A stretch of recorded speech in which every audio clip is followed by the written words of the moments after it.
Have you ever been faced with what looks like an easy decision to leave a company, but been held back by the fact you'd be leaving a business family if you did? Let's have ourselves a pocket sized pep talk because you may need to rethink this decision. A Pocket Sized Pep Talk, the podcast that can help energize your business and your life with a quick, inspiring message. Now, here's your host, Rob Jollis. Close to 30 years ago, when I worked at Xerox, I remember being part of something that was very special. People who worked for Xerox seemed to work there for a long time and had no plans of leaving, nor did the corporation have any plans of asking them to leave. Perhaps Xerox was an unusual company, but I didn't know one person who had a resume. Why would they? We weren't just a corporation. We were a family. Now, when I say we were a family, I mean we were close. We cared about each other. And if you messed with one Xeroid, you messed with us all. Things weren't always perfect. Like any family, there were pockets of dysfunction. At the end of the day, though, we were still a family. I didn't just like the company I worked for. I loved the company I belonged to. Yes, sir. I bled blue X's. It was early December of 1992 when things began to change. Xerox was announcing its first layoffs in decades. I suppose there's never a good time to take someone's job away from them, but the company chose to conduct these layoffs 2 weeks before the holidays. It seemed heartless, and the morale of those who worked for the corporation changed, as did mine. I was spared from those layoffs, but that's a matter of opinion. As my friends disappeared from the company, I was left behind.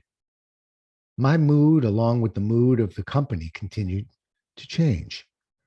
I was angry and I was hurt, and I wasn't the only one. I couldn't believe what my Xerox family had done. Then one day, everything changed. I was moping around the hallways when my manager spotted me. He asked me if I was okay, and I opened up. I miss my friends, and I just don't understand it. I thought we were a family. One thing I really liked about this manager is that he never minced his words and would tell it like it is. He motioned for me to follow him into his office, and with my head down, I followed. Once the door was shut, he said some important words I didn't like, but I needed to hear. And they went something like this. I don't want to upset you, but I need you to know something. This is not a family. This is a corporation. When you work for a corporation, their job is to take as much from you as they can. In return, the corporation compensates you. Once they feel they've taken all they can from you and there's no more, you will be asked to leave. It's not personal, and no one is owed an apology. It's what corporations do. I tried to break in and protest, but he put his hand up. He wasn't finished. Your job is to take as much as you can from the corporation. There are no ethics issues here because while you are learning, you are working for that corporation. Once you feel you've taken all the corporation can give, you should consider leaving. It's not personal, and you don't owe anyone an apology. It's what people do. The most important thing to remember is this is not a family. It's a corporation. Now, I'll bet that sounds rather heartless, doesn't it? I bet you're thinking that Rob must be feeling rather cynical today. The truth is this manager, one of the best managers I ever had the pleasure of working for, said something to a wide-eyed, hopelessly naive young man, and something that maybe that young man didn't want to hear. But he spoke the truth.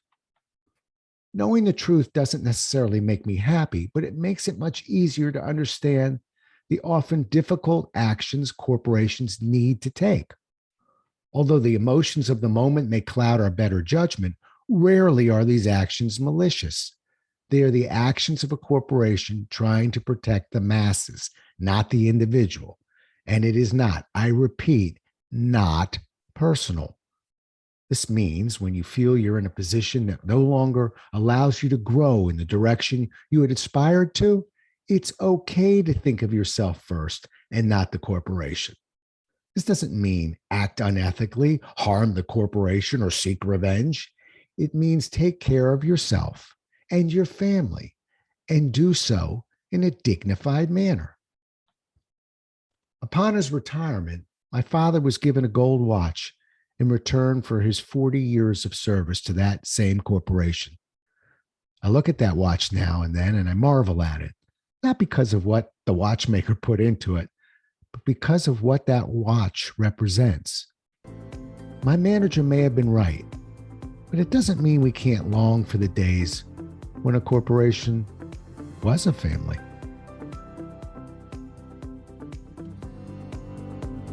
Thanks so much for listening. If you enjoyed today's show, please rate and recommend it on iTunes, Outcast, or wherever you get your podcasts. You can also get more information on this show and Rob at jollis.com.